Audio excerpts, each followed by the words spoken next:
watch an archive session. So let's go through the easiest first. Obviously, you need to sign in to Nepris, and once you sign into your account, you'll have your dashboard that will open up here. So if you look under sessions, you can see that you have like view session requests. That would be like either your session request or other people's session requests. Create a new request, the industry offered sessions that they've already been filmed, and then also the watch the archive sessions. Those are the ones that the teachers have already created and they've been made. And then there's also a calendar where you can check like your upcoming sessions and upcoming school sessions, that you can see what's happening there and see if anything's useful in that. So if I go to the top one that says view session request, you can either choose all sessions, my sessions, or my favorites. So if I go into all sessions, let's say I want to find a session about weather. Once I type that, you can see that there's been 44 requests. What I like about this view is that I can see a little bit of a description here, but what's nice is that you can see the grade level, so you can scroll right through here, excuse me, and see what would be most appropriate to your grade level. Let's say that I like this one because it's a first grade class and I'm going to be working with a first grade class. I can do a couple different things here. One, I can go to copy, and if I click on that, it's going to pull up all of their information that they typed in for their session. So basically it's like copying off someone else's session request, and it saves you a ton of time, because what this is going to do is this is going to create a new request for you. So this will go in as your request, but they've already done all the work. So I think this is super beneficial because the hard part's done. But you can go back in and still add in some of your own questions down here, so you can make it more specific. So you're welcome. There is a time saver. And you can even look and see, like, they already put their teaks and everything in there. So that's super, super helpful. There's another thing that you can do under the view session request. Let's go back. Let's say that you just want to watch a session about weather, but I'm going to type that in again. And you don't care about having it like as your own session. You just want to, you don't have the time to wait on finding an expert. You just want to get in there and watch one now. So you can go to more, and you have to make sure that you see that it's been completed. If it hasn't been completed, then you won't be able to watch it. I'm going to go ahead and click on my details. And once I do that, you can see that the video comes up. And you can watch the video and show the class your video. But it also gives you like the teaks and everything here. So you are going to know what's in the video. So that's super helpful. So if you want to go ahead and just straight up watch your video and be done with it, that's there for you. Another place to find that is under this watch archive sessions. I can do the same thing where it has weather. And here it just shows the completed sessions. So these are ones that have already been videoed. There might not be, on the past page, they might have not been videoed yet, but you could still just copy the request. So if I scroll down, I can see here the videos that I could watch. The one thing I don't like about this, like I think the benefit of using the view session request over the watch archive sessions, is that I actually have to like click into this and click details to find out more information. And on the view session request tab, when I do that, it shows all that information right here, has their grade level and stuff. So it makes it, I think, I don't know, saves a few seconds at least.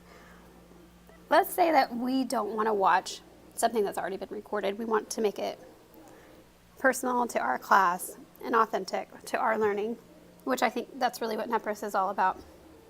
So we can go in here and create a new request. So I'm going to click that. Now this is starting a request from scratch. So if you go here, everything is going to be blank. So you'll fill it all in. So it says to choose a type of session. So when I click this, a topic presentation is going to be for a whole class. A project mentoring would be for maybe like one or two or a small group of students that they just want to talk to an industry professional. Project evaluation is where the students may have like a project that they created and you want a professional to evaluate and kind of give them feedback on their project. And you can always choose not specified. So let's say we're going to do a whole class presentation. Excuse me. And then in here I'm going to type my topic. So let's say my topic is creating a book. Okay, so my subtopic would be the writing process. And you can leave that blank, it's not required, but that's what I know I want to focus on. So I'm going to go to my class, and you can pull up and scroll through, but if you want to, you can just go ahead and start typing. So I'm just going to type in first grade reading and put that there. And then it says grade levels, so a little redundant, but I'm going to put that back in there. So it's asking, what is your class studying? So I'm going to keep it just as simple and just say writing process. And then the next question is, what do you want your students to learn? So I'm going to say I want the students to learn how an author goes through the writing process to create a book.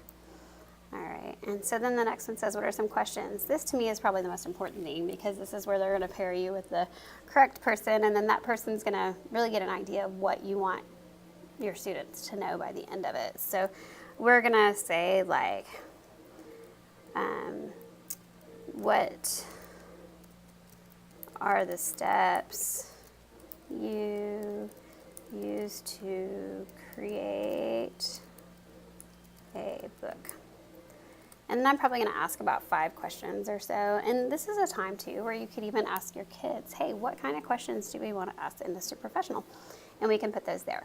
Now, that being said, those aren't the only questions that you will ask. You can ask more questions, but this is kind of be the bulk, or like the heart of the presentation. I always let kids ask questions at the end, because they're always going to have things to come up with. But just make sure that you kind of preview their questions and maybe pick a few kids ahead of time so they don't get too crazy. So let's say that I'm finished with that. So I'm going to save and proceed. Once I do that, it'll show that I finished doing the describe topic, and it will go straight down to the next one where I have to align my standards. Here, you could go crazy and add a ton of standards, but really you're not going to use a standard that has or you're not going to have to go through every single standard. I would focus on like your main standards. So let's go through, we can choose the TEKS and then choose your subject. Now, mine, I'm going to go English Language Arts Grade 1.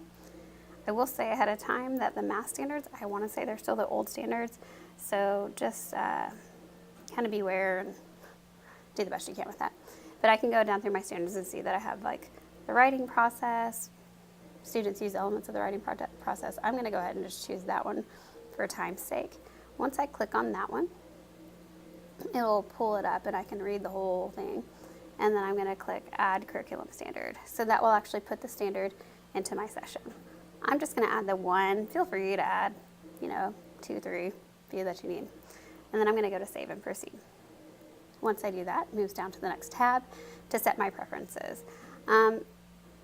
There are no required things on this page, but like I'm going to go through and find like an industry preference. Well, I probably want to have an author because that's who writes stories, so I'm going to type that in. And any special skills. So like I would love to have a children's book author. And you can do up to 3, but this kind of just sets it so like make sure I don't get like Stephen King. That'd be kind of cool, but the kids wouldn't understand that. These must be showing up for my last one. Let me take those off, sorry. So, and then if I have a company preference, I can add that in there. I typically just leave that blank and leave that up to them. So I'm going to save and proceed. And it goes down to the next one, attach docs. This is like if you have like a PowerPoint that you want them to go over, or if you have like your list of questions on a doc or something, you can just put them on there and select or just go ahead and add your file here and save it there. I'm not going to add anything, I'm moving on. So then the last part says to schedule your session. So you have about how many students are going to participate. Let's say we're going to have like 25. And then I'm going to pick my date. And it says that to give you, here it is, 3 different times, but down here it says to make sure that you have 3 weeks from today. So it'll pull up your calendar and I can count my 3 weeks from today, and I know that's going to be about here. So I can just pick my dates according to that. Let's say Wednesday, Thursday, or Friday. And then you can enter your time here. So let's say that I want it to happen at 2 o'clock. Okay. So pretty easy to do that. Once I'm done, I can scroll down. I could above given dates only, or any dates like around there if I want to be flexible. It depends on how flexible you are. Sometimes we can't schedule on any other day, so they'll understand that. And then they want to know about how long it's going to last. I would say with elementary, I wouldn't keep it more than 30 minutes. I would say about 20 minutes is probably the most that they can handle is 30 minutes. So I like to keep it about 20. And then any additional notes, like that's where you could just say, let them know like what your kids are most interested in, but it's not required, so I wouldn't worry about it. And then when you're done, you'll just click the request to schedule your session. And you should receive an email from them confirming, and then within a few days, you'll get another email from them saying that they found your professional and get a date set. And then they'll also set another time for you to do like a technology check to make sure like your webcam works and your microphone works and the internet's okay. And if you need help with that, when they set that up, please just send me an email and I'll come in and help you get that set up and make sure that it works properly. So again, this was Nepris. If you have any questions, please let me know, and I'm more than happy to help you.